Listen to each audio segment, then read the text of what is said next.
Inside each and every one of us is something more potent, more powerful than any drug. It's called the will to survive. What does it take for you to race? I just love to ride my bike. No longer confined to Earth, now we had learned to fly. It's one of the most physically challenging roles I've ever seen.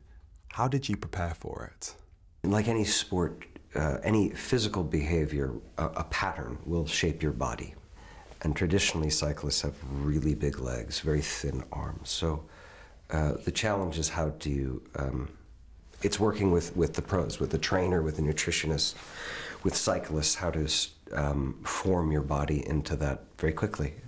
That's part of the curiosity of the job. It's a film about scandal within the sport of cycling. How will those who know little about the sport best connect to the story? Because people like crime stories, don't they? It's really a crime story. Cycling is sort of incidental to it, but it's really about crime. I've never tested positive for performance-enhancing drugs. You saw something in Lance Armstrong's story that others were missing. Was that instinct or your journalistic nose? Well, at first it was instinct, and people used to say to me, "Oh, David, you know, you just reacted to a gut instinct," and I used to say, "No, it was a gut conviction. I wasn't like I was guessing. I know it may sound arrogant now, and I hate saying it, you know, in that sense, but on midway through the second week of Lance's first Tour de France victory, I absolutely knew this was fraud."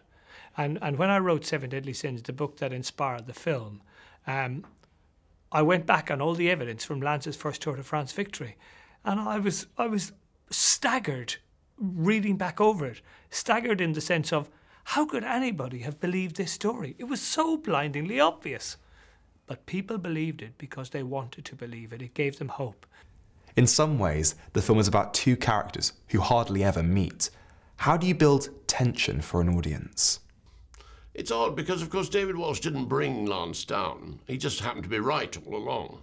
These teams are pyramid-shaped, and Lance was number one, and the object of everybody else was to get Lance over the line first, just as it now is to get Chris Froome over the line first. First Tyler Hamilton and then Floyd Landis got to number two, and then they had nowhere to go. So they left and joined other teams, so they knew what had happened. You know, Lance ought to have stopped them leaving the team, because once they got out of his control, in the end, someone was going to offer so much money for their stories that they would give in. I have the money and the power to destroy you. Cyclists want to promote the best image of the sport. How does the film explore the impact on the public perception of cycling? The fascinating thing about the cycling community is God, their attention to detail is fierce. And we did our best to serve them.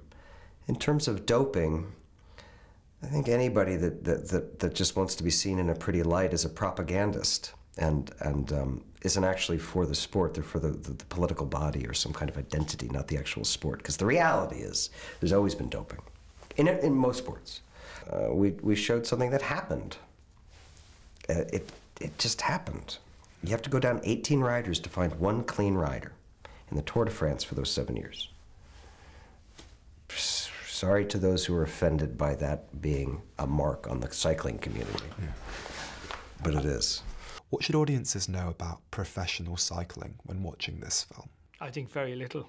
And I think it's a great achievement of the film that the cycling scenes look so authentic.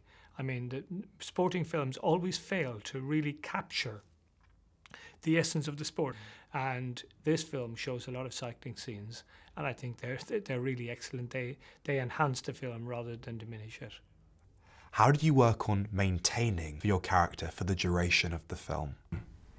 The great thing about my having the privileged position of being hired to tell stories is that my obsessive-compulsive nature is able to be well utilized. I'm very comfortable obsessing. So I'm very grateful to have something to obsess about. He's a man transformed. He's recovered from cancer and turned into bloody Superman. Why are you so obsessed with this? Why are you not obsessed with this?